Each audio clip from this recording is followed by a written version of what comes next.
रामचंद्र भगवान की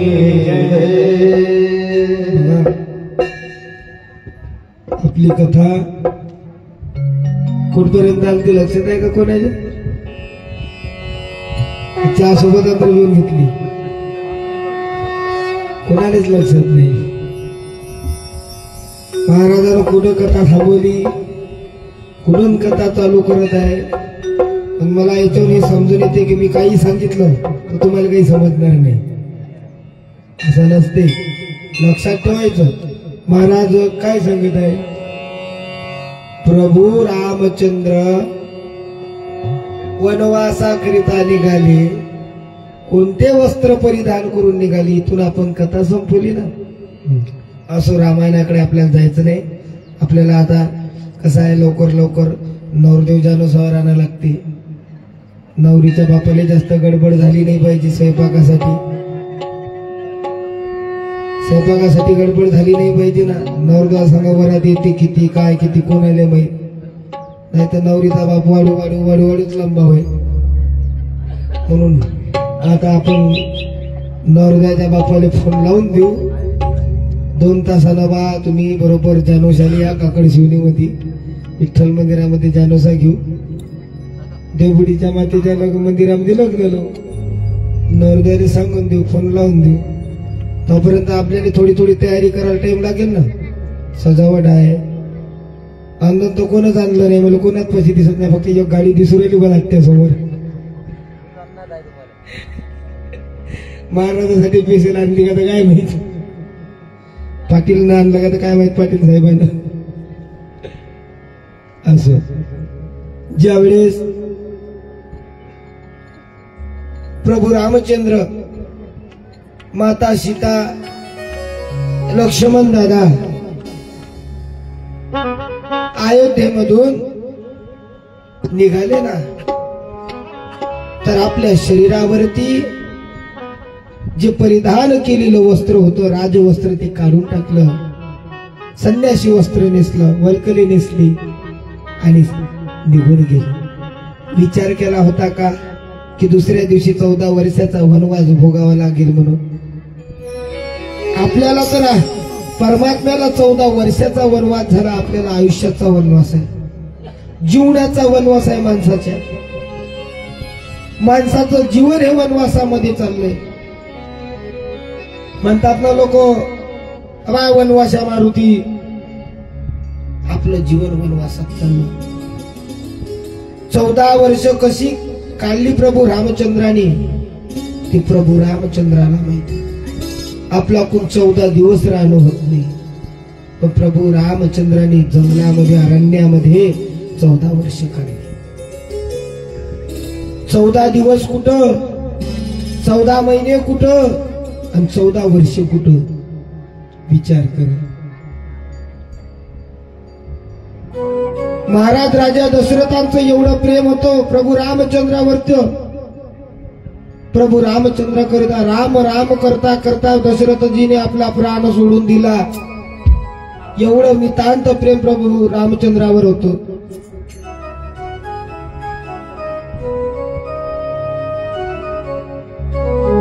शेवटी कुणामुळं घडलंय? मंथरामुळं. पण जे घडलं ना, ऐका, चांगलं घडलं. जर मंत्रीच्या मनामध्ये जर ही बुद्धी कुबुद्धी सुचली नसती तर मंत्रीने काय केलेलं सांगितलं नसतं. गोदास तुलसीदास स्वामीजींनी वर्णन केलेलं आहे. नाम मंतरा मंदमती केली कई कैचे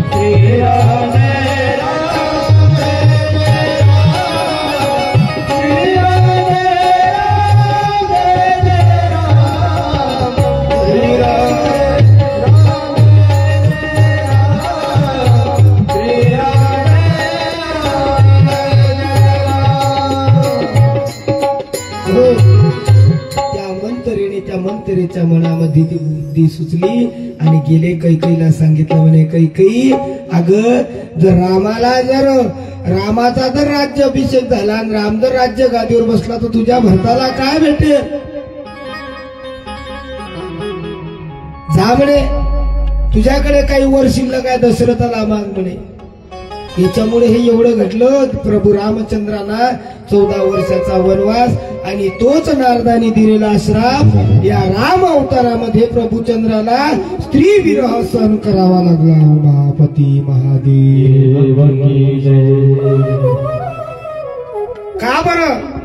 तर महर्षी नारदांना मोरकट अवतार केला होता. महर्षी नारदांना मोह झालता, पण सगळे जण त्या राज्यातील राजपुत्रे महर्षी नारदावरती हसू लागले. म्हणून त्या राजकन्येनं भगवान परमात्म्याच्या गळ्यामध्ये वरमाळा घातली. नारदाला वाटलं माझ्या गळ्यात का नाही घातली, त्यामुळं पाहता पाण्यामध्ये तर नारदाने चेहरा बघितला तर मरकट अवतार धारण केला. म्हणून महर्षी नारदाने देवाला श्राप दिला, म्हणे देवा, राम पुढील अवतारामध्ये तुला स्त्री विरह सहन करावा लागला. तो स्त्री विरह म्हणजे 14 वर्षाचा वनवास. तो 14 वर्षाचा वनवास आहे. म्हणून 14 दिवस कुठं, 14 महिने कुठं, 14 वर्ष कुठं. आपल्याला 14 दिवसाचा वनवास असते. घरामध्ये कोणी गेलं का 14 दिवस काही करत नाही, 13 करतो 14 करतो. पण तो आपला वनवास हास्य खुशीचा असते, कोणाचा दुःखाचा असते. नारदाला मोह झाला, नारदाच्या मोहाचं निरसन केलं आणि नंतर भगवान विष्णूकडून महर्षी नारदांना शिव उपदेश घेतला. शिव उपदेश सांगितला. शिव उपदेश केल्याच्या नंतर पुढे नारदांनी काय केलं, सुतजी त्याचं वर्णन करत आहे. सांगत आहे की विष्णूने आमच्या बरोबर कपट केलं म्हणून नारदजी रागारागाने विष्णू लोकांमध्ये निघून गेले. म्हणे तुम्ही आपण माझ्यासोबत कुलटपणाने वागलेले आहे.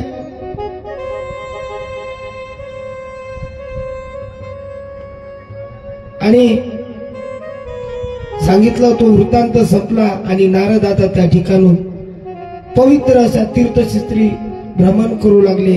हातामध्ये विणा घेऊन चिंतन करत करत महर्षी नारद नारायण मंत्राचा जप करत करत करत करत पृथ्वी भ्रमण करत लागले. आणि ज्या तीर्थक्षेत्रावरती निघाले शिवचरित्राविषयी ब्रह्मरसाची प्रार्थना करू लागले. निघाले त्या ठिकाणून हातामध्ये चिपड्या घेतल्या, विणा घेतला आणि नारायण मंत्राचा जप करत निघाले. श्रीमंनारायण नारायण नारायण श्रीमंनारायण नारायण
तीर्थक्षेत्री भ्रमण करत निघाले. शिवचरित्राविषयी थोडीशी ब्रह्मरसाची माहिती घेतली आणि स्वतःच्या स्वरूपाचं वर्णन आणि विष्णूजीची निर्मिती सांगितली. पुढे चालून ब्रह्मा आणि विष्णू यांचा संवाद केला.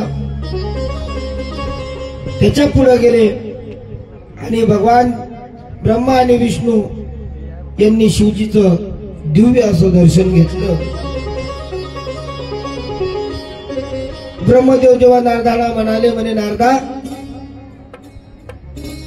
मी आणि विष्णू त्या दिव्य कालची कथा अग्निस्तंभाच्या रूपामध्ये प्रगट झालेल्या परमेश्वराच्या दर्शनासाठी एवढा आनंदित, एवढा उत्सुकतामध्ये की मला केव्हा केव्हा परमात्म्याचं शिवजीचं दर्शन होतं.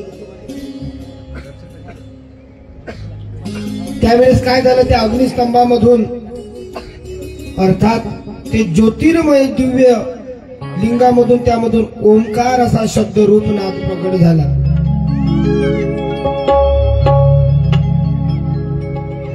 तो शब्दनाद त्या ठिकाणून असा प्रगट झाला आणि हा ओंकार कुठून प्रगट होतो याचा काही शोध लागे ना, हे काही मला काही कळे ना, हे काही समजायला येत नव्हतं. त्याचा शोध लावण्याकरिता गेले. आवाजाचा शोध घेत घेत घेत घेत त्यावेळेस विष्णू भगवंत त्या लिंगाच्या डाव्या बाजूला सनातन आदिवर्ण ओंकाराचे, म्हणजे डाव्या बाजूने जे ओंकाराच्या मध्यभागी मकराचं जे आहे दर्शन झालं. आणि दर्शन झाल्याच्या नंतर त्या अक्षरामधून त्यांच्या कानावरती ओमकाराचा ध्वनी असा प्रगटला.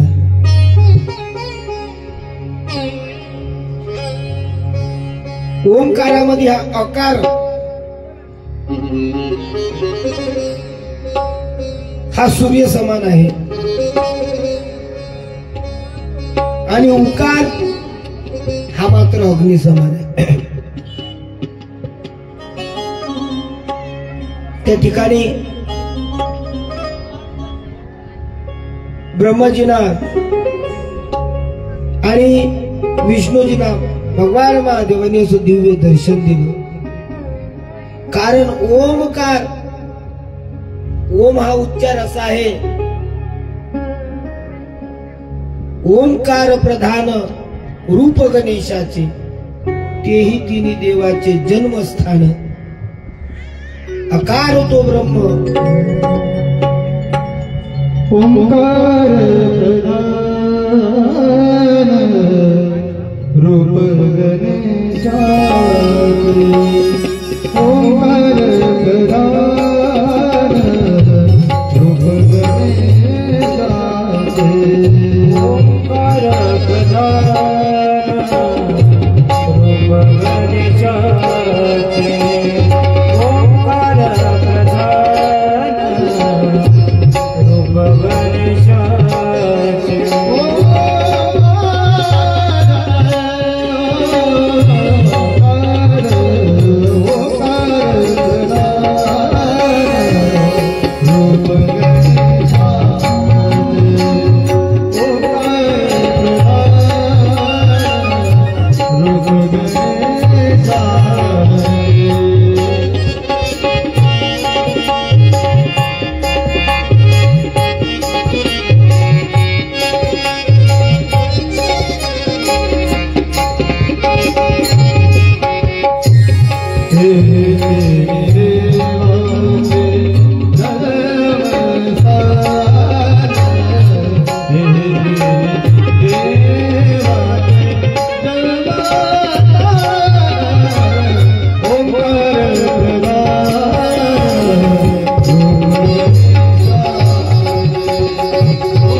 गणेशाचे, तिची तिन्ही देवाचे जन्मस्थान.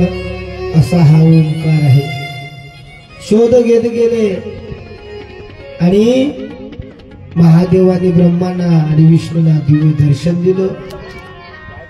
नंतर भगवान शिवजीच्या मूर्तत्वाचं वर्णन केलं. भगवान शिवजीकडून श्रीहरीवरती कृपा केली. त्यानंतर काय झालं, भगवान महादेवाची शास्त्रशुद्ध अशी पूजा केली. भगवंतानी देवांना उपदेश केला आणि शिवपूजनाची आवश्यकता काय आहे हे सुद्धा सांगितलं. त्यानंतर सर्वांनी भावभक्तीनं असं शिवपूजन केलं. शिवपूजन करण्याकरिता लागणारी साधने, त्याच्यामध्ये विविध प्रकारची पुष्प, जल, या प्रकारे कशी पूजा करायचा याचा सुद्धा उपदेश केला. आणि पुढं आता सृष्टीचं वर्णन करायचं ठरवलं. आणि सृष्टीचं वर्णन कशा प्रकारे झाले, नारद ब्रह्मदेवाला म्हणतात, ब्रह्मदेवा या शिवचरित्रामधून माझं ज्ञान वाढवलं, पण आता मात्र शिवप्रभूच्या आज्ञाप्रमाणे पुढे काय केलं याविषयी मला थोडंफार माहिती सांगा. नारद विचारत आहे.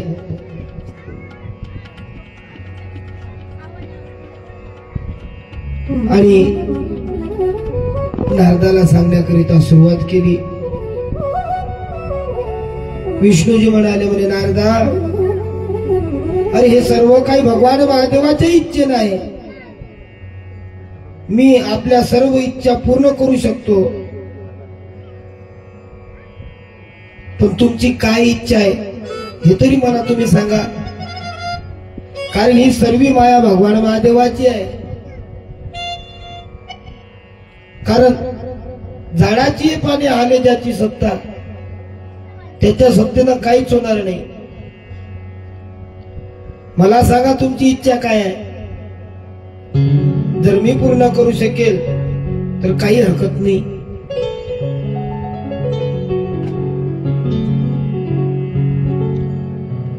इच्छा असली तरच ते कार्य आपण केलं पाहिजे. जर आता कुठे जायचं आहे, मनात जायचं आहे, तर त्या ठिकाणी आपण आपलं मन कलबगल असं करतो, जाऊ की नाही जाऊ की नाही. जर नसेल जायची इच्छा तर घराच्या बाहेर पाऊल टाकायचं नाही. पक्क जर जायचं असलं तर निघून जायचं. कारण मनातून इच्छा नसली तर घराच्या बाहेर पाय टाकू नये. शिवपुराण सांगते, आपल्याला आपला आत्मा, आपलं मन संकेत देतात काही काही गोष्टीचे. बाबा हे कार्य आपण करू नये. गरुड पुराण आपल्याला सावध करतात बरं का काही काही गोष्टीपासून. गरुड पुराणामध्ये वर्णन आहे, या गोष्टी केल्यानं काय होतं, त्या गोष्टी केल्यानं काय होतं, हे आपल्याला गरुड पुराण सावध करते. सावध की बाबा होणाऱ्या कार्यापासून सावधान हो. जसं समर्थ रामदास स्वामी सावधान म्हटल्याबरोबर सावधान झाले, तसा मनुष्य आहे. मनुष्याचं सुद्धा एकदा मनुष्याच्या डोक्यावर एकदा का तांदूळाचे दाणे पडले, मनुष्य सावधान झाला. सावधान अवस्थेमध्ये तो राहतो. विश्राम होण्याची काही वेळ काही भेटत नाही. एकदा माणसाच्या डोक्यावरती तांदूळाचे दाणे पडले का झाला सावधान शेवटपर्यंत. त्याला काही विश्राम होता येत नाही. जोपर्यंत बाई विश्राम म्हणत नाही तोपर्यंत विश्राम होत नाही. सावधान सावधान कुठं लिहून असते. एखादं धोक्याचं वळण आहे,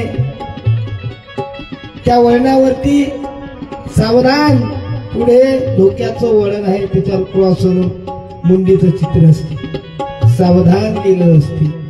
आपल्या जीवनामध्ये आपल्याला कुठं सावधान व्हायचं आहे शास्त्र सांगते. आपल्याला सावधान व्हायचं आहे. आपला षडविकार धुवून आपल्याला सावधान व्हायचं आहे. बाबा अरे या संसारामध्ये आलो, सावधान व्हा.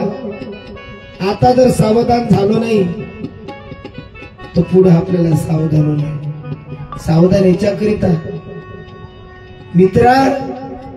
मित्रा घे समजून वचनास या. अरे आता इथून तुला पुढे बराचसा संसार करायचा, बराचसा प्रपंच करायचा. सावधान हो बाळा. आता तू खऱ्या प्रपंचामध्ये गेलाय. आतापर्यंत तुला आपल्या मित्रामध्ये राहायला येत होतं, पण मित्रा आता लक्षात घे, आता सावधान होण्याची वेळ आली. आता तू एकटा नाही झाला, तू एकाचे दोन झाले तुझे. आता तुला तुझ्या पत्नी बरोबर सुद्धा प्रपंच करायचा आहे. म्हणून सावधान, आता तुझ्या प्रपंचामध्ये नाना प्रकारचे संकट येऊ शकते. म्हणून या गोष्टीकरिता सावधान. जसं रामदास स्वामींनी सावधान म्हटले तसेच निघून गेले. म्हणून मनुष्य हा सावधान आहे. आणि सृष्टीच्या रचनेचं वर्णन केलं. बहुधी सृष्टीची उत्पत्ती कशी झाली ब्रह्मदेवाने नारदाला सांगितलं. त्यानंतर शरद मात्रा आणि सूक्ष्म भूतांचे स्वतः पंचीकरण केले. त्या पापाचं संमिश्रण करून आकाश, वायू, अग्नी, जल, पृथ्वी याची उत्पत्ती केली.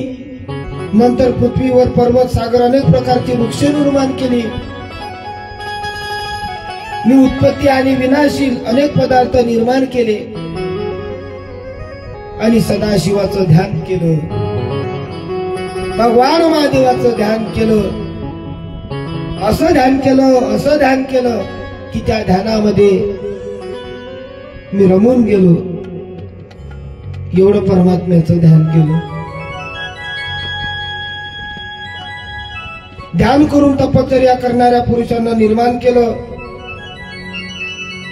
नंतर काय मरीची, भृग, अंगीर, पुलस्त्य, वशिष्ठ, कृत, अत्रि, दक्ष, कर्दम, धर्म असं काही निर्माण केलं. आणि केल्याच्या नंतर त्यांना पाहून माझ्या मनाला एवढं समाधान वाटलं.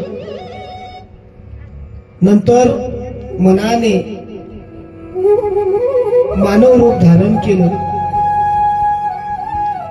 आणि ईश्वर प्राप्तीची साधना केली.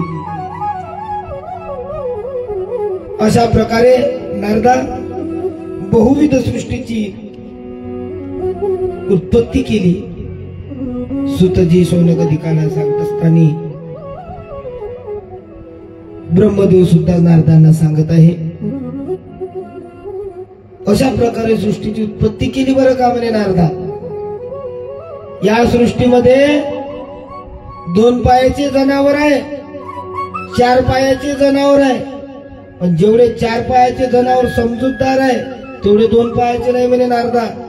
2 पायाचे जनावर लय बदमाश आहे.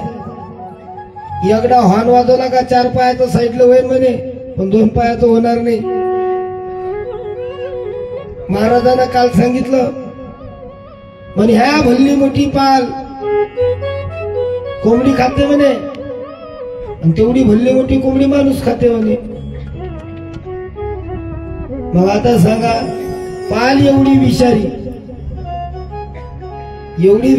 पाल, इचू एवढा विषारा ते कोंबडी खाते, कोंबडी पाल खाते. गावामध्ये कोंबडी घुमते, ते कोंबडी माणूस खाते. विचार करा. काल महाराजांनी सांगितलं 2 पायाचे राक्षस आहेत म्हणे अटी या जमान्यामध्ये. ते काही ऐकत नाही म्हणे. लोक म्हणतात म्हणे महाराज मांजर आडवी गेली तर सप्ताह बंद पडेल, मांजर आडवी गेली तर काम होत नाही. चुकीची कल्पना आहे गड्या. मांजर आडवी गेली तर एक काम म्हणताना 10 काम बरोबर होते, कारण ते मुक आहे. ते कोण्या रस्त्यानं जाऊ, त्या प्राण्यानं, त्या जनावरांना कोण्या रस्त्यानं जाऊ. मांजर आडवी गेली तुम्ही त्या रस्त्यानं जात नाही. अरे मांजर आडवी गेली तरी चालते, माणूस आडवा नाही गेला पाहिजे. त्याचा माणूस आडवा गेला तर बंद नियोजन फेल पाडते म्हटलं. अनुभव आहे. मांजर काय करून बिचारी चुपचाप येणं चालून जाईल. माणूस आला तर तोंडाने बोंबलं, अंगाने बोंबलं, अंग हॅलो नाही करू नको, जमत नाही, असं नाही तसं नाही. मुक जनावर आहे, मुक्या जनावरांनी कुठं जाऊ. त्या सृष्टीमध्ये काही मांजर निर्माण केली, इचू केले, साप केले. विश्वकर्म्याच्या सृष्टीमधलं एक फळ आहे आपल्यापाशी, नारळ. का बरं नारळ असा आहे? त्याच्या मधात पाणी कोण आणलं सर? अशा प्रकारे बहुविध सृष्टीची उत्पत्ती केली. त्या सृष्टीमध्ये आपण बी आलो. आताच फक्त आपण या कलियुगामध्ये भजनाला लागलो. अगोदरच्या अवतारामध्ये आपण होतो, जे जे झाले अवतार का त्याच्या बरोबर. राम अवतारात होतो आपण वानर म्हणून, माहित नाही का आपण राम सेतू बांधला, आहे लक्षात. कृष्ण अवतारात होतो आपण गोपाळ वरून गाई राखल्या. या अवतारात आलो फक्त रंगीबिरंगी कपडे घालून. नाही एका अवतारात माकड होतो आणि एका अवतारात बालक होतो. या अवतारात राक्षस आहो आपण. अशा प्रकारे त्या ठिकाणी बहुविध अशी सृष्टीची उत्पत्ती केली आणि नंतर नारदा हे सर्व विशाल ब्रह्मांड भगवान महादेवाच्या कृपेने त्यांच्या आज्ञेने मी या ठिकाणी निर्माण केलं. त्यांच्यामध्ये परब्रह्म परमात्मा आहेत आणि मी विष्णू रुद्र गुणभेदामुळे वेगळा आहोत, पण मात्र तरी त्यांचा अंश आहोत. ममैव अंशो जीव लोके. शिव कसे आहे, निर्गुण निराकार सगुण साकार असे आहे. अशा प्रकारे त्या बहुविध सृष्टीची उत्पत्ती झाली आणि उत्पत्ती झाल्याच्या नंतर नारदा सुतजी सांगत आहे, सृष्टी विषयाचं ज्ञान झाल्याच्या नंतर ज्ञान ऐकून त्यांनी अत्यंत असं मनानं नमस्कार केला आणि नमस्कार केल्याच्या नंतर भगवान महादेव त्या ठिकाणी कैलासावरती निघून गेले आणि कैलासावर गेल्याच्या नंतर कुबेरा संग स्नेह कसा झाला, भगवान महादेव कैलासा पर्वतावर काय करत आहे हे जाणून घेण्यासाठी नारद बोलत आहे, माझी इच्छा झाली. भगवान महादेव कैलास पर्वतावरती निघून गेल्या. ब्रह्मदेवानी नारदाला सांगितलं त्यावेळेस, ऐक म्हणे नारदा, तुला भगवान महादेवाचं मी चरित्र सांगतोय. कामिलपै नगरामध्ये यज्ञदत्त नावाचा एक दीक्षित राहत होता. यज्ञदत्त त्याला वेदशास्त्राचा एवढा अभ्यास होता, सर्व वेद पठन होते, पठन करायचा. आता दीक्षित म्हटल्याच्या नंतर त्यांना पठन करायची, तो त्यांचा नियम असतो पठन करायचा. त्यांची त्रिकाल संध्या असायची. आपण मात्र फक्त एकदा सकाळी पूजा केली की झालं, पण ते मात्र नियमानं त्यांची त्रिकाल संध्या करायची. तो आपल्या नगरामध्ये सदाचारानं असा राहत होता. एक दिवस राहता राहता त्यांना एक मुलगा होता आणि त्यांचं नाव होतं गुणनिधी. गुणनिधी नावाचा मुलगा होता त्या ब्राह्मणाला.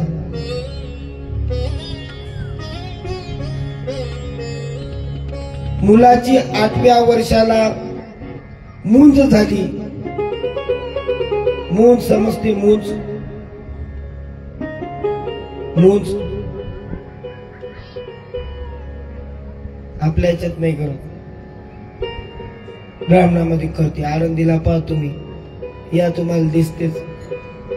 8व्या वर्षामध्ये मूंज झाली, पण मात्र त्याला धर्म अभ्यास करण्याची काही आवड नव्हती, धर्मशास्त्राची आवड नव्हती. असते कोणाला, बाप महाराज आहे तर पोरगो थोडी महाराज निघणार आहे, असं असतं ना. ते म्हणते ना, उसाच्या पोटी कौत जन्माला येत असते, तशी कथा आहे. असं शक्य नाही. बाप डॉक्टर आहे तर पोरग डॉक्टर होईल ना म्हणून काही गरज नाही. जो बेवडा असला त्याच्या पोटी हिरा जन्माला येते, जो चांगला असला त्याच्या पोटी बेवडा जन्माला येते. तशीच एक कथा आहे. आता बाप ब्राह्मण आहे, पोराचं नाव गुणनिधी, पोराच्या नावात गुणनिधी, पण बापाचा एकही गुण नाही. कसं आहे फक्त काय असतात. मी पहिल्या दिवशी कालच तुम्हाला उदाहरण दिलं धुंदकारीचं. धर्मशास्त्राचा काही अभ्यास नव्हता, आवडच नव्हती, पण मात्र तो वाईट संगतीमध्ये राहू लागला, वाईट मुलाच्या संगतीमध्ये राहू लागला.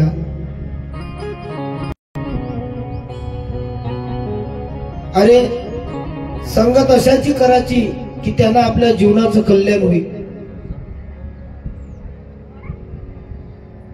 महर्षी नारद चतुर्मास करत असताना संतांच्या संगतीमध्ये राहिले.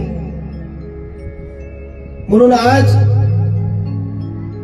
पृथ्वीवरती भजन करतात. संतांच्या संगतीचे काय सांगू शकतो, संत संगतीचे काय सांगू शकतो. संतन के संग लाग रे, संतन के संग लाग रे, तेरी अच्छी बनेगी. संतन के संग लाग रे, तेरी अच्छी बनेगी.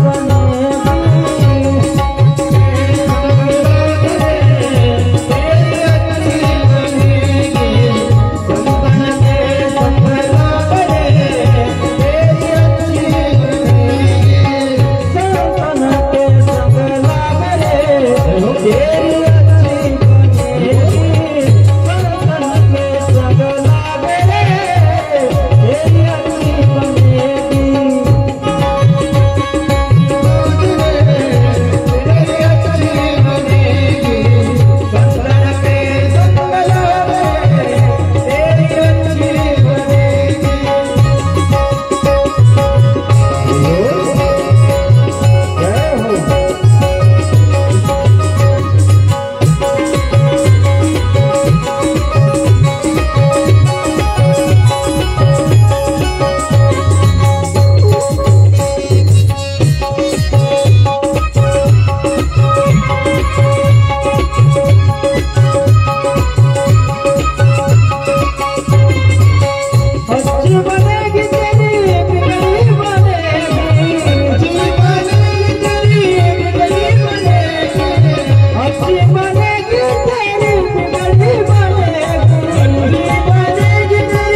वाईटाच्या संगतीमध्ये लागला, वाईटाच्या संगतीमध्ये जीवनाचं कल्याण होत नाही आणि संतांच्या संगतीमध्ये राहिलं तर जीवनाचं कल्याण होते. संत नके संगला घरी तेरी अच्छी बनेगी, अच्छी बनेगी, बिगड़ी बनेगी, तेरी किस्मत जगेगी.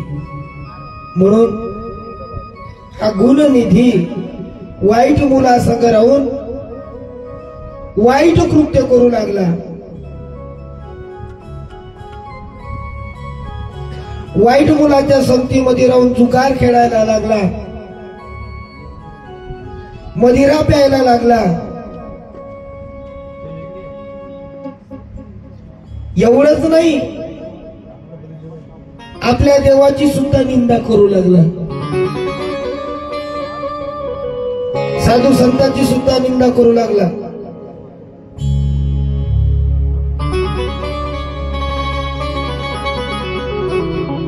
यज्ञदत्ताला माहित नाही, यज्ञदत्त आपल्या कामामध्येच रमून होते. त्यांचे वडील पत्नीकडे चौकशी केली,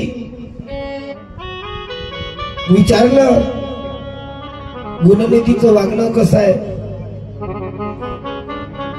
सांगितलं तो व्यवस्थेमध्ये वागतो. आई वय पोरगा कसा वागत असला तर लेकराच्या मनात लेकरू आपलं कसं वागत आहे बापाला थोडी सांगणार आहे. खरं तिचंच नाव आई आहे ना. याची कृत्य जरी वाईट असत पण वडिलांना विचारलं बरं पत्नीला, काका म्हणे गुणनिधीचं वागणं कसं आहे, व्यवस्थित आहे ना. लोक काही सांगते, लोकांचं कशाला ऐकता तुम्ही. लोकांच्या सांगण्यावरून आपल्या पुराला दोषी ठरवता का.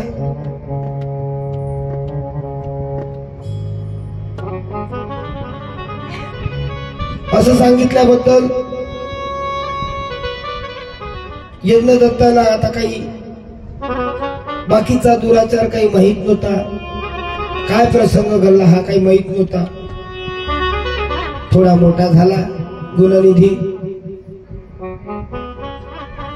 मोठा झाल्याच्या नंतर त्याचं लग्न केलं. लग्न झालं, सुशील अशी पत्नी गुणनिधीला भेटली. पण मात्र बघा, मुलाचं लग्न झालं पण बापाला अजूनही पोराची वागणूक माहीत पडली नाही. का माहीत पडली नाही तर आईनं लपवलं. काही काही आई वडील असे असतात, आपल्या मुलाच्या चुका लपून ठेवतात, वडिलाला सांगत नाही. पण लक्षात असू द्या, जर तुम्ही लहानपणापासून त्याच्या चुका लपून ठेवत असाल तर पुढे जाऊन तो तुमच्यासाठी धोकादायक ठरते. गुणनिधीच्या काय चुका झाल्या, गुणनिधीच्या आईनं वडिलाला सांगितलं नाही. अरे एक लग्न झालं, बायको आली, तरी पण यज्ञदत्ताला माहित नाही आपल्या पोराची वागणूक. अरे जरी पोरगा जवळचा असला, आपला पोरगा असला तरी त्याच्या काही गोष्टी लपून ठेवू नये. आपला मुलगा असा वागतो, आपण आपल्या पतीला सांगितलं पाहिजे. आपले पती त्याच्यातून काही मार्ग काढतील. त्यांना वाटेल का बा माझा मुलगा वाईट मार्गाला लागो म्हणून. कोणत्या बापाला असं वाटते सांगा. पण गुणनिधीचं काही माहित नव्हतं. अरे आई वडिलांना तेवढंच वाटते माझा मुलगा शिकाव, मोठा व्हाव, आमची सेवा कराव. पण मात्र आईला वाटलं याचं जर कारण निकाल करणे आपण याच्या वडिलाला सांगितलं तर याचे वडील याला घराच्या बाहेर काढून देईल.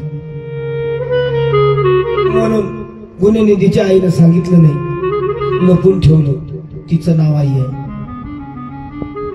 त्यालाच आई म्हणतात. आपल्या बाळाचे अपराध लपून ठेवणं पदरामध्ये त्याला आई म्हणतात. लग्न झालं, सुशील अशी पत्नी गुणनिधीला मिळाली. पण मात्र यज्ञदत्ताला आपल्या पोराची वागणूक अजूनही माहित नाही. आईने समजवण्याचा भरपूर प्रयत्न केला, अजूनही माहित झालं नाही. आणि तो अजूनही सावध झाला नाही. तेच हरकत, तेच कार्य आता राजाला ही गोष्ट कळली. आपला दीक्षितपणा आता जेव्हा त्या यज्ञदत्ताला माहित पडलं, त्याला वाटलं आता आपला जे काही दीक्षितपण आहे तो आता निघून जाईल, हिरकावल्या जाईल.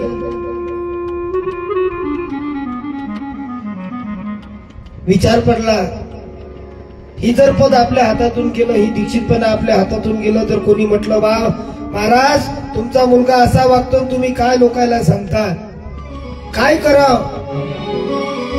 यज्ञदत्ताला विचार पडला, काय खाणार, कोठे राहणार.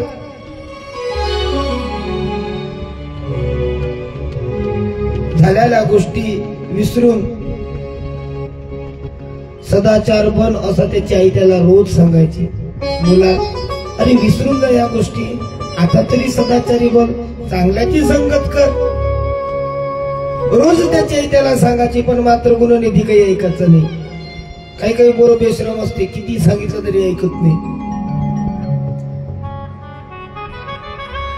आई बोलायची, पण बोलण्यानुसार आईच्या बोलण्याचा काहीच परिणाम गुणनिधीवरती झाला नाही. त्याला जुवा खेळाची सवय त्याची वाढतच चालली. घरातलं काही न्यायचा, विकायचा, त्याचं जुगार खेळायचं. घरातल्या गोष्टी, काही भांडे असतील, काही सोनं असतील, ते देऊन विकायचा, जुगार खेळायचा. एक दिवस काय केलं त्यानं, आपल्या वडिलाची अंगठी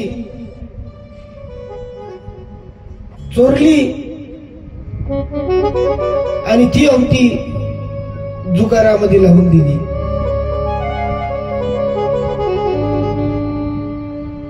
मग काय झालं, त्याच्या वडिलांनी ती अंगठी एका जुगाराच्या मुलाच्या हातात पहिले, जो जुवा खेळते त्याच्या हातामध्ये ती अंगठी पाहिली. मग यज्ञदत्त्यानं शोध घेतला, म्हणे ही अंगठी तर माझी दिसते, ही अंगठी या मुलापाशी कशी आली. विचारलं, अहो म्हणे तुमचा मुलगा जुगार खेळते आणि तो हे अंगठी या जुगारामध्ये हरलेला आहे, म्हणून ही माझ्यापाशी ठेवली. ऐकला, पूर्ण वृत्तांत ऐकला. यज्ञदत्त घरी आला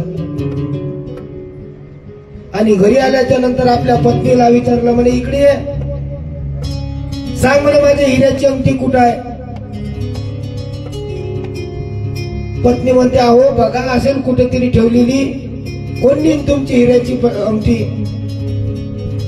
जरा शोध घ्या, घरामध्येच आहे, घरातलं सामान काय कोणी बाहेर नेतात का. यज्ञदत्ताला वाटलं आपली पत्नी सुद्धा आपल्या संग खोटी बोलत आहे, कारण पत्नीला माहित होतं मुलाने अंगठी नेली म्हणून. पण मुलाचा, मी काल सांगितलं ना, मोठेपणा सिद्ध करण्यासाठी खोटेपणा चालत नाही. श्राप दिला ना केतकी पुष्पाला, काल मी सांगितलं तुम्हाला, लपून ठेवला. पण मात्र आता यज्ञदत्ताला विश्वास बसेना. त्यावेळेस पत्नीला सांगितलं, अहो मी भरपूर समजवण्याचा प्रयत्न केला होता त्याला, पण ते काही समजेना. किती झालं तरी मी त्याची आई आहे, माझ्या मनाला काय वाटत असेल, काय नेली, एक हिऱ्याची अंगठी नेली काय, तुमचं धंदा उलट नेला काय. पण मात्र तो घरामधल्या अनेक वस्तू चोरून त्या जुगारामध्ये लावायचा.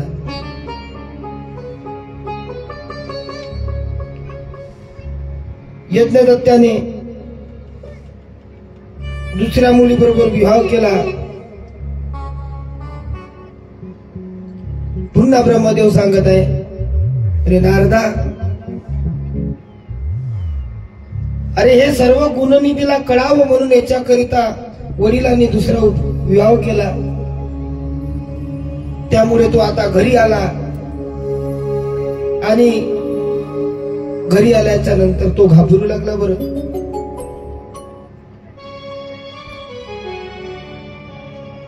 त्याच्या मनाला असं वाटलं आता आपलं कसं होणार हा विचार त्याच्या मनामध्ये निर्माण झाला आणि आता गुणनिधी त्या ठिकाणून नगर सोडून निघून गेला. गुणनिधीनं काही खाल्लं नाही, भुकेने व्याकुळ झाला, तहान लागली. अशा वेळेस तो रस्त्याने जात असताना एका शिव मंदिरामध्ये गेला. त्या शिव मंदिरामध्ये बाजूने एक झाड होतं, त्या झाडाखाली जाऊन बसला आणि भुकेने आणि तहानेने त्याचा जीव एवढा व्याकुळ झाला होता.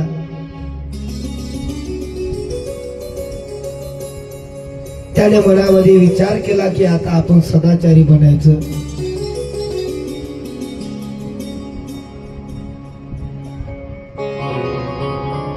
मनात विचार केला, अरे आपण सदाचारी बनायला हवं होतं पण आपण दुराचारी बनलो. आपल्या हाताने काय पाप घडलं. आईने माझे अपराध पोटामध्ये घालून ठेवले, परंतु येथे प्रेम करणारा आता कोणी नाही. माझ्या आईने माझे अपराध पोटामध्ये घालून ठेवले म्हणून माझ्या वडिलांनी दुसरा विवाह केला. जर मी अपराध केले नसते, माझ्या आईने जर माझे अपराध पोटामध्ये घातले नसते तर माझ्या वडिलांनी दुसरा विवाह केला नसता. आता गुणनिधीला कळालं, समजलं आता गुणनिधीला. बघता बघता सायंकाळ झाली. त्यावेळी त्याने पाहिलं की एक शिवभक्त त्या ठिकाणी आपल्या परिवारासंग भगवान महादेवाच्या मंदिरामध्ये येत आहे असं बघितलं. आल्याच्या नंतर त्यांनी आपल्या सहपरिवारासंग भगवान महादेवाची पूजा केली आणि पूजा केल्याच्या नंतर भगवान महादेवाच्या पुढे नैवेद्य ठेवला. नैवेद्य ठेवला आणि त्याच वेळीच गुणनिधीने विचार केला मनामध्ये आणि नैवेद्य ठेवल्याच्या नंतर शिवभक्त त्या ठिकाणी मंदिरातून निघून गेले. आणि आता गुणनिधीने मनामध्ये विचार केला, शिवापुढे ठेवलेला नैवेद्य आपण घेऊन खाऊन घ्यावा, कारण त्या गुणनिधीच्या पोटामध्ये काहीच अन्न नव्हतं. अन्न नव्हतं म्हणून त्याला झोप सुद्धा आली नाही. सर्वजण झोपी गेल्याच्या नंतर गुणनिधीने काय केलं, शिवगाभाऱ्यामध्ये प्रवेश केला आणि ठिकाणच्या दिव्य ज्या ठिकाणी जो नैवेद्य ठेवलेला होता त्या ठिकाणी गेला. इकडे तिकडे बघितलं कोण जागा आहे कोण नाही. त्या दिव्याची ज्योत थोडीशी मंद झाली. बघितलं नैवेद्य कुठे ठेवलेला आहे तो सुद्धा तिथे दिसत नव्हता. इकडं भुकेने व्याकुळ झाला. आता भुकेने व्याकुळ झाला म्हणून गुणनिधीने आता काय केलं, आपला अंग रक्का फाटला. एवढी भूक लागली होती. देवा काय करू काय नाही, काय करू काय नाही. जीव ज्या वेळेस भुकेने तानेने व्याकुळ होतो ना त्यावेळेस जीवाला अन्नाची आणि खाण्याची किंमत कळते. गुणनिधी आता स्वतःला दोषी ठरवत आहे. मी माझ्या कर्मामुळे असं वागलो म्हणून माझ्या आईला सुद्धा हे भोगावं लागत आहे.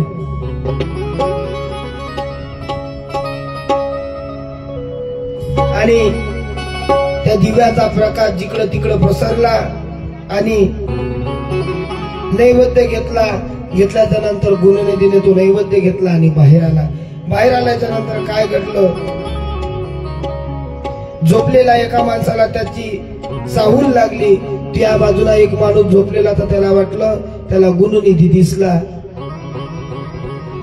आणि गुणनिधी दिसल्याच्या नंतर तो बघत आहे त्याच्याकडे. दिसल्याच्या नंतर तो ओरडू लागला, अरे चोर चोर म्हणून पकडा याला पकडा याला पकडा याला.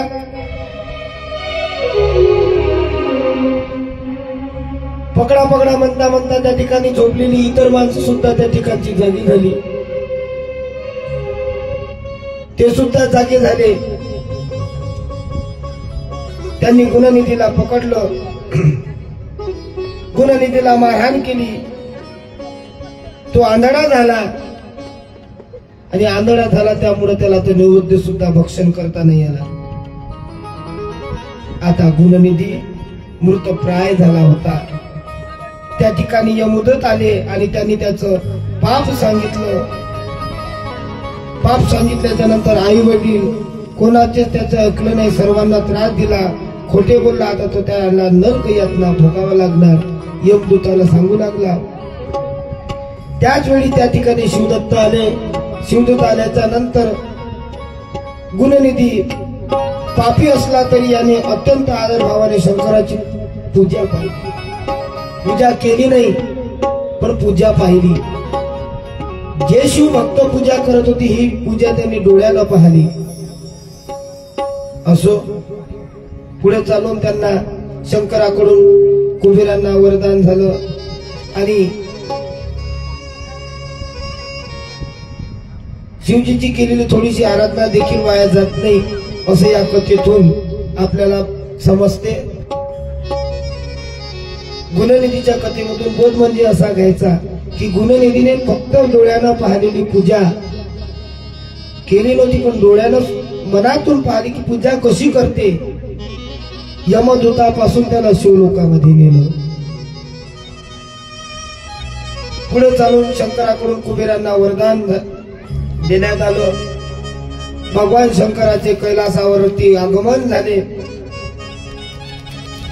आणि आता ब्रह्मदेव नारदांना म्हणत आहे, कुबेराच्या तपोबलानं भगवान महादेवाचं कैलासा पर्वतावर आता आगमन कसं झालं याची थोडीशी माहिती आम्हाला द्या.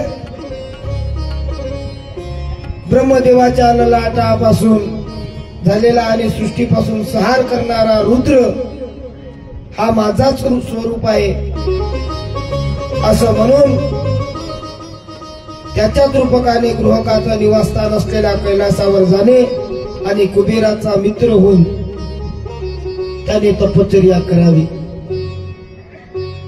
आता बघा, भगवान महादेवाची इच्छा ऐकून रुद्रदेव कैलासावर जाण्याकरिता निघून गेले. आनंदाने डमरू वाजवू लागले आणि डमरू वाजवता प्रचंड मोठा असा ध्वनी झाला. श्रीहरी सर्व देवदेवता ऋषीमुनी वेदशास्त्र संपन्न सिद्ध तसेच तेथे आले आणि श्रीहरी अत्यंत तेजरूप कैलासावरती आले. भगवान महादेवाचं यथासांग त्या ठिकाणी पूजन केलं आणि आता इकडे सतीच्या चरित्राची सुरुवात झाली. सतीने कठोर साधना केली. कशाकरिता याचा उल्लेख सुतजी आपल्याला सांगतात आहे, ते आधी आपण भजन करू. ओम नमः शिवाय, ओम नमः शिवाय, हर हर बोले.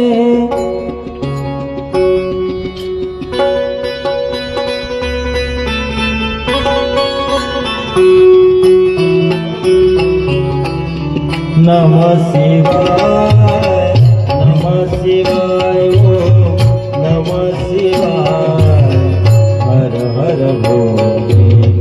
नमः शिवाय, नमः शिवाय, नमः शिवाय, हर हर भोले. नमः शिवाय, ओम नमः शिवाय, हर हर भोले.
ज्या गोष्टीची आपल्याला आतुरता आहे, ज्या कथेकरिता आपण या ठिकाणी बसलेला, आता ती वेळ जवळ येत आहे. मला माहित आहे तुम्हाला वाटेल नवरी नवरदेवाची वाट पाहते तुम्ही. येते नवरी नवरदेव.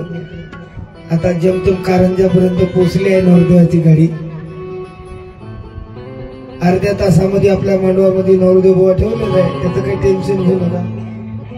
आता कसं आहे, महादेव होय, महादेवासंग वरात किती राहते तुम्हाला माहित आहे. आता काय महादेवासंग लग्न करण्यासाठी सतीनं आता विचार केला मनामध्ये, मला महादेव नवरा प्राप्त व्हावा. कठोर साधना केली सतीने. ब्रह्मदेव म्हणत आहे, संध्या ही माझी कन्या आणि तिचं हे अलौकिक असं रूप आहे, कारण तिला पाहून मी कामपिढीमध्ये पडलो होतो. आणि त्यावेळी महायोगी महादेवाने माझा धिक्कार केला आणि पितृधर्माचं मला स्मरण करवलं. त्यानंतर कैलासावर निघून गेलो. मी मायेने मोहित झालो होतो.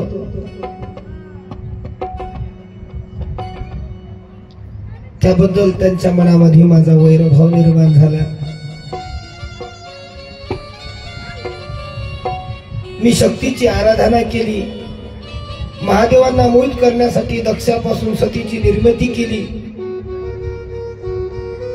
दक्ष सुद्धा हुमाईने कठोर तपश्चर्या केली आणि रुद्राची पत्नी झाली. दोघांचा प्रपंच सुखाने सुरूप असा प्रपंच झाला. त्यानंतर महादेवाने मायेने दक्षाच्या मनामध्ये अहंकार निर्माण केला. रुद्राची निंदा करू लागली. त्यानंतर एक मोठा यज्ञ केला. त्या यज्ञामध्ये सहभागी होण्यासाठी मला सुद्धा श्रीहरींना म्हणजे देवांना बोलावं लागलं. मला त्या ठिकाणी भगवान महादेवांनी समजवण्याचा प्रयत्न केला. रुद्राला घेऊन माता सती वडिलांच्या घरी आली, परंतु तिला कोणी मान सन्मान दिला नाही. महादेवाबरोबर सुद्धा कोणी बोललं नाही. सतीला अपमान सहन झाला नाही. ही कथा सांगतात आपल्याला, जिथं बोलवलं तिथं जायचं, जिथं नाही बोलवलं तिथं नाही जायचं. सतीने हट्ट मांडला होता, माझ्या वडिलाच्या घरी येत नाही, आपण गेलो पाहिजे, आपण गेलो पाहिजे. कैलासावरती महादेवानी सतीच्या वेळेस बसून होते. सतीला विमानच जात दिसली. सतीने विचारलं, म्हणे स्वामी हे कुठे चालले?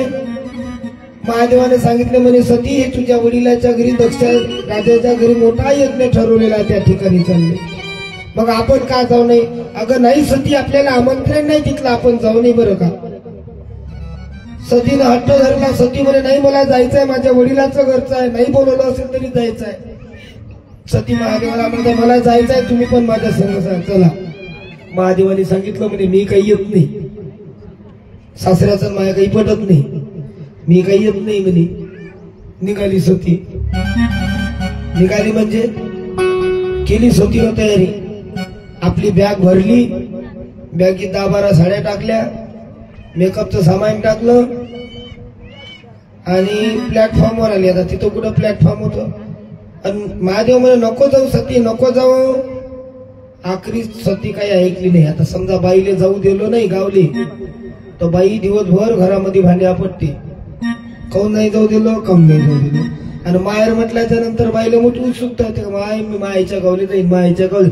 सतीला काय जाऊ देत नव्हते महादेव, तरी सती मानली नाही. निघाली बा. घेतलं गाठोडं, काही गणाले सांगितलं जा म्हणे सती बरोबर जा. सती निघाली.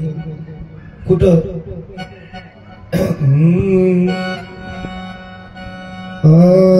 पिता भवन जब गई भवानी,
दक्ष राजाच्या घरी गेली.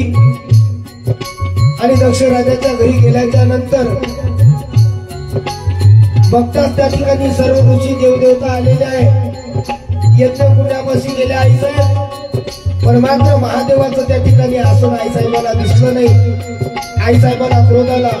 दक्षाच्या घरी गेल्याच्या नंतर वडील का, आई दिसली पण आई मात्र बोलायला तयार नाही. बहिणी दिसल्या, बहिणी सुद्धा वडिलाच्या धाकानं बोलायला तयार नाही. कोणीच बोलायला तयार नाही. आणि पाहिलं तर काय यज्ञामध्ये माझ्या महादेवाचं आसन दिसत नाही. त्यावेळेस आईसाहेबांना सांगितलं, ज्या यज्ञामध्ये माझ्या महादेवाचं आसन बसेल तो तुमचा यज्ञ कधी पूर्ण होणार नाही. आईसाहेबाला महादेवाचा अपमान सहन वाटला नाही. म्हणून आईसाहेबांना काय केलं, त्या सोबतच्या यज्ञामध्ये आपल्या शरीरामधील जटाला प्रज्वलित करून आपल्या आईच्या त्या ठिकाणी सती गेल्या. नंतर हा वृत्तांत कैलासावरती कळला आणि कैलासावरती कळल्याच्या नंतर महादेवाने आपल्या जटा आपटल्या आणि जटा आपटल्याच्या नंतर त्याच्या जटा आपटल्या त्याच्यामधून वीरभद्र निर्माण झाला आणि वीरभद्राला पाठवलं म्हणे वीरभद्रा जा म्हणे दक्षाच्या यज्ञाचा विध्वंस कर. दक्षाच्या यज्ञाचा विध्वंस करण्याकरिता गेला. त्या ठिकाणी सगळे ऋषी देवदेवता कोणी कावडे कोणी पक्ष म्हणून त्या ठिकाणी पडून गेले. आता यज्ञ थरथर दक्ष सुद्धा थरथर कापू लागला. दक्षाला सुद्धा भीती वाटली. वीरभद्रानं काय केलं दक्षाचं शिरछेद करून टाकलं. शिरछेद केलं. हा वृत्तांत भगवान महादेवाला कोणता महादेवाने सांगितलं अरे वीरभद्रा मी तुला हे कार्य करायला नको सांगितलं जा म्हणे आता काहीतरी कर. त्या दक्षाला बोकड्याचं मुंडकं लावून दिलं. असो त्यानंतर संध्या आणि कामदेवाचं प्रगटीकरण झालं आणि संध्या आणि देवाचं प्रगटीकरण झाल्याच्या नंतर ब्रह्मजीनं कामदेवाला शाप दिला. त्यानंतर कामदेवाचा आणि रतीचा सुद्धा विवाह देवाने लावून दिला. पुढे चालून संध्येला वशिष्ठानं उपदेश केला आणि संध्येला उपदेश केल्याच्या नंतर भगवान महादेवाकडून संध्येला वरदान दिलं. संध्याने यज्ञामध्ये आहुती दिली आणि आहुती दिल्याच्या नंतर अरुंधतीची उत्पत्ती झाली. नंतर पुढे चालून ब्रह्माजीची अशंतता त्याच्यामध्ये वसंताची सुद्धा उत्पत्ती झाली आणि पुढे चालून भगवान महादेवाच्या विवाहासाठी कामदेवानं केलेला प्रयत्न म्हणे आता महादेवाचं लग्न करायचं आहे. याच्यासाठी कामदेवानं महादेवाच्या लग्नासाठी थोडाफार प्रयत्न केला. ब्रह्मदेवाने नारदाला सांगितलं नारदा ऐक म्हणे कामदेवाची इच्छा होती म्हणे की भगवान महादेवाचं लग्न व्हावं. त्याने आता भगवान महादेवाचं लग्न पण भगवान महादेव काही लग्नाला मानणार नाही याच्याकरिता कामदेवानं रतीला आपल्या सोबत घेतलं. रतीची मदत घेतली. वसंताने सगळी सृष्टी सुभूषित केली. रंगगंधाची उधळण केली. प्रत्येकाच्या हृदयामध्ये चित्र मात्र थोडं असे नवरंग केले. कामदेवानं रतीची मदत केली. मदत घेतली भगवान महादेवाच्या विवाहासाठी.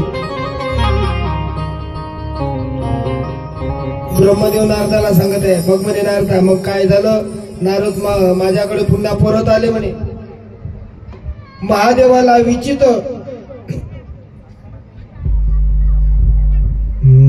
उमापती महादेव की बघ म्हणे नारदा ज्यावेळेस माझ्याकडे परत आले महादेवाला विचलित करू शकत नाही. आता पुढे काय करायचं आहे बघ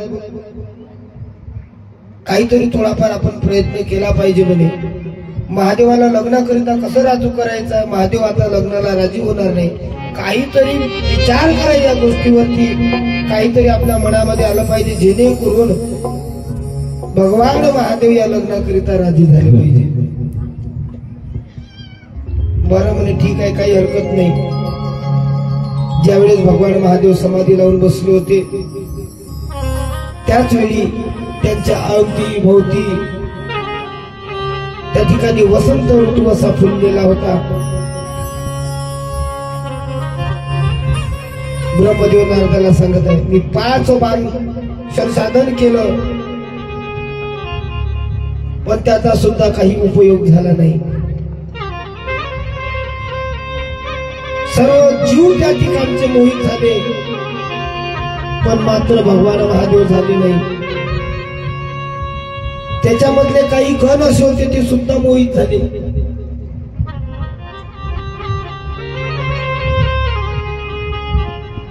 त्याच्यामध्ये काही गण होते ते सुद्धा महाराजांचे त्या ठिकाणी बुधगण होते ते सुद्धा त्या ठिकाणी मोहित झाले नाही. महादेव सुद्धा मोहित झाले नाही. माझ्या त्या 5 बाणांचा काही फायदा झाला नाही. महादेवाची समाधी भंग पावली नाही. आता भगवान महादेवाच्या अवतीभोवती नाना प्रकारचे पशु पक्षी त्या ठिकाणी अनेक भावनाने त्या ठिकाणी आपापलं प्रदर्शन करत होते. कमळाच्या सुगंधाने सारं वातावरण भरून गेलं. आता पुढे चालून विचार केला. विष्णू आणि ब्रह्मा यांनी विचार केला, म्हणे महादेवाच्या लग्नाची तयारी करायची आहे, कसं करायचं आहे. या दोघांमध्ये संवाद चालू लागला. ब्रह्मानी नारदाला सांगितलं. नारद म्हणत आहे, कामदेवाचा सर्व प्रयत्न त्या ठिकाणी व्यर्थ गेलेला आहे, त्यामुळे माझा अहंकार या ठिकाणी आता नाहीसा झालेला आहे. काय करावं हे मला काही समजत नाही. मग विष्णूचं स्मरण केलं आणि विष्णूचं स्मरण केल्याच्या नंतर चतुर्भुज कमलने त्यांच्या हातामध्ये शंखचक्र गदा पद्मगदा असं होते आणि ते आमच्या समोरून उभे राहिले. जसं मी विष्णू भगवंताला बघितलं, माझ्या नेत्रामधून अश्रू वाहू लागले आणि अश्रू वाहताच मी विष्णू देवाला म्हटलं, माझं काही जे दुःख आहे ते आता तुम्ही दूर करा. त्या ठिकाणी ब्रह्माजी आणि विष्णूचा सुखाचा संवाद झाला. मग भगवतीला ब्रह्मदेवानी मनोभावाने प्रार्थना केली आणि प्रार्थना केल्याच्या नंतर जी साधना केली त्या साधनेचा आता वर प्राप्त व्हायची वेळ आली. देवीकडून दक्षाला सुद्धा वर मिळाला आणि दक्षाकडून सृष्टीचा आरंभ झाला आणि नारदाने शाप दिला आणि आता मंगलमय वातावरण दक्ष राज्याच्या घरी उमेचा जन्म झाला. उमेचा जन्म झाला. ब्रह्मदेव सांगत असताना नारद म्हणाले, नारदा, दक्षाने तुला शाप दिला हे समजतात मी त्वरित त्या ठिकाणी आलो, पण मात्र अनेक प्रकारचं समजावलं, त्याचं सात्वन केलं. नारदा, हा तुझा बंधू आहे, ज्येष्ठ सुपुत्र आहे असं सांगितलं. काही दिवसांनी दक्षाच्या घरी मुली निर्माण झाल्या. त्या मुली उपवर झाल्या आणि त्यांचा विवाह करून दिला. हळूहळू प्रजा वाढत गेली. दक्षाला अनेक पुत्र सुद्धा निर्माण झाले. दक्षाने त्याच्या पत्नीने मनोमन जगदंबेचं ध्यान केलं होतं, जगदंबेची साधना केली होती. मनोभावे स्तुती केल्यानंतर भगवती शिवा अतिशय संतुष्ट झाल्या. तिने दक्ष पत्नीच्या पोटी जन्म घेण्याचा निश्चय केला. साक्षात भगवती आपल्या घरी जन्म घेणाऱ्या भावनेने दक्षाची पत्नी अतिशय आनंदामध्ये झाली. बरं का, भगवतीचा जन्म आपल्या घरी होणार आहे. जन्मपूर्वीचे 3 संस्कार करण्यात आले. त्याच वेळी अनेक देवदेवता उपस्थित होत्या आणि मंगल आशीर्वाद दिले. जगदंबेची अपार स्तुती केली. जगदंबेची अपार स्तुती केल्याच्या नंतर लोकांच्या कल्याणासाठी अवतीर्ण होणाऱ्या शिवदेवीला वारंवार नमस्कार केला आणि दक्ष अवासूनी स्तुती करून देवदेवता आपापल्या स्थानी निघून गेल्या. आता येत्या अवकाशामध्ये 9 महिने पूर्ण झाले. तेव्हा एका मुहूर्तावर भगवती देवीचा कन्या रूपामध्ये त्या ठिकाणी अवतार झाला. आदिशक्ती अंबा माता की. त्या ठिकाणी त्या देवीचा अवतार झाला. तिला पाहिल्याबरोबर दक्ष राजा पत्नीला अतिशय आनंद झाला. तेजोमय कन्या कोण साक्षात शिवदेवी आहे याची खात्री पटली. सारं वातावरण आसमात प्रसन्न झालं. सुगंधी वारा वाहू लागला होता. वृक्षवल्ली त्या ठिकाणी डोलू लागली. दक्षाने त्या कन्येला नमस्कार केला आणि तिची मनोभावे स्तुती केली. अंतःकरणापासून केलेली स्तुती ऐकून भगवती प्रसन्न झाली आणि म्हणाली, आता सतीने पुन्हा इकडे कठोर तपश्चर्या करण्यासाठी सुरुवात केली. मार्गशीर्ष महिन्यात प्रतिपदा षष्ठी एकादशीच्या दिवशी सतीने भगवान शंकराचं पूजन केलं. गुळ भात मिठाचा नैवेद्य दाखवला. कार्तिक चतुर्दशीला खिरीचा नैवेद्य केला. शंकराची उपासना केली, आराधना केली. मनोमन भगवान महादेवाचं चिंतन केलं. मार्गशीर्ष कृष्ण अष्टमीला 3 तिळ जव तांदूळ यांनी शिवपूजन केलं, आरती केली. पौष शुद्ध सप्तमीला रात्री जागरण केलं. प्राप्तकाळी शिवजीचं पूजन केलं आणि खिचडीचा नैवेद्य केलं. चैत्र शुद्ध चतुर्दशीला दिवसभर शिवनामाचं स्मरण केलं, पळसदान पूजा केली. वैशाख शुद्ध तृतीयेला तिळाचा हार अशीच पूजा केली. ज्येष्ठ पौर्णिमेला मालतीची फुले वाहून पूजा केली. श्रावण शुद्ध अष्टमीला यज्ञोपवीत वाहून पूजा केली आणि भाद्रपद त्रयोदशीला विविध फुलांनी महादेवाची पूजा केली. आणि रुद्रदेवान आता इकडं सतीची जी परीक्षा आहे, जी तपश्चर्या आहे, रुद्रदेवांना सती बरोबर विवाह करण्यासाठी प्रार्थना केली. शंकर भगवान महादेवाकडून सतीला वर प्राप्त झाला आणि वर प्राप्त झाल्याच्या नंतर आता दिवस ठरवला की या दिवशी या तिथीला भगवान महादेवाचा आणि सतीचा विवाह आपल्याला करायचा आहे. म्हणून सर्व तयारी झाली.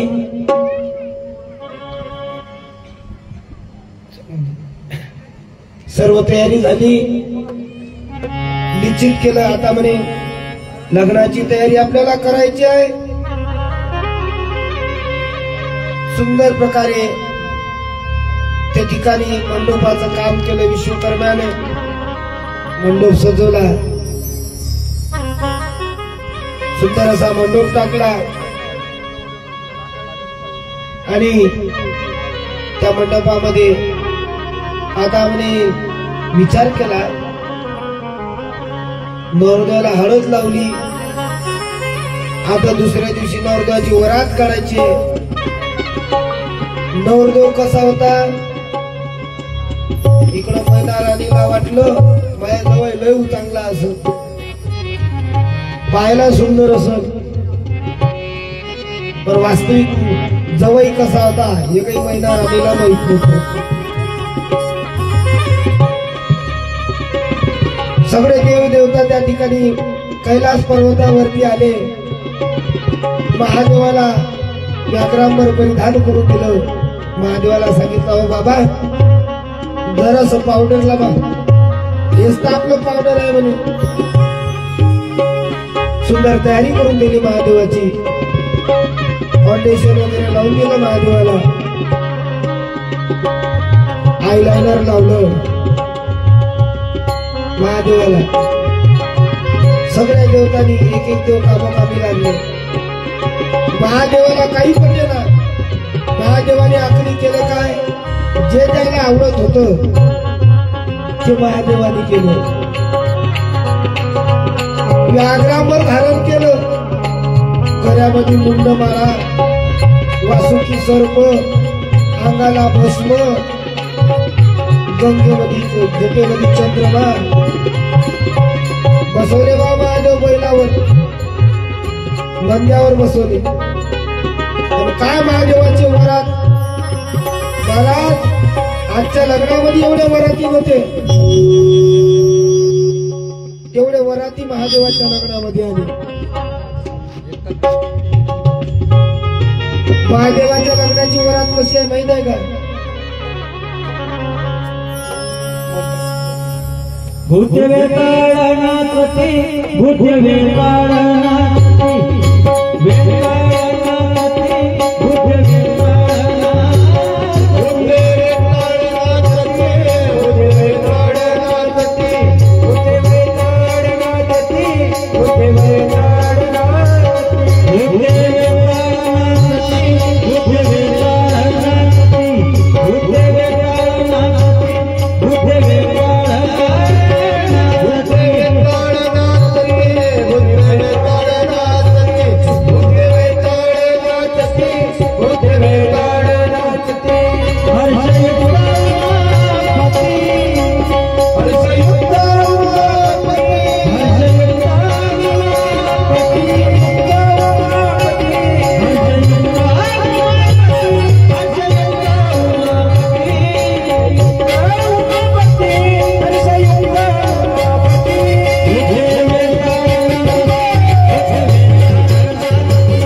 बेताळामध्ये महादेवाचे वराडी कोण होते? भूत बेताळ गेटपाशी थांबा. भूत बेताळ महादेवाचं वराड त्या ठिकाणी समोर ब्रह्माजी होते, विष्णूजीचं वराड होतं. महिला राणीला वाटलं खाली बसा. महिला राणी गेल्या. महिला राणीने विचार करता यामधला नवरदेव कोण आहे म्हणे? ब्रह्मदेवाने सांगितलं म्हणे आम्ही नवरदेव नाही, आम्ही नवरदेवाचे वराडी आहोत. महिला राणीला वाटलं नवरदेवाचे वराडी जेवढे चांगले आहे नवरदेव पाहिले किती चांगला असेल. आम्ही व्याघ्रापरधारी आहोत, आम्ही पितांबरधारी आहोत म्हणे. तुला किती व्याघ्रापरधारी घेतले म्हणजे कोण नवरदेव आहे म्हणे? आम्ही नवरदेवाचे कोण आहे? आम्ही नवरदेवाचे बाप आहोत. पुढे गेल्या. महिला राणीला वाटलं एवढे सुंदर वराडी देवाचे पुढे आहे म्हणे. मग पाहायचं का? तर भगवान महादेव ज्यावेळेस दरवाजावरती आले महिला राणीनं त्यांचं पूजन केलं. जसं महादेवाला पाहिलं देवशूर पडली. महादेवाच्या घराचा वासुदेवाचा नाग असा निघाला जसा घरात दिसला तशी एवढी गोष्ट केली. कारण हा महादेव म्हणे सतीने म्हणे तुला दुसरा नवरा भेटलाच नाही. हा मशानामध्ये राहणारा महादेव हा भेटला म्हणे. आणि त्या ठिकाणी भूत बेताळ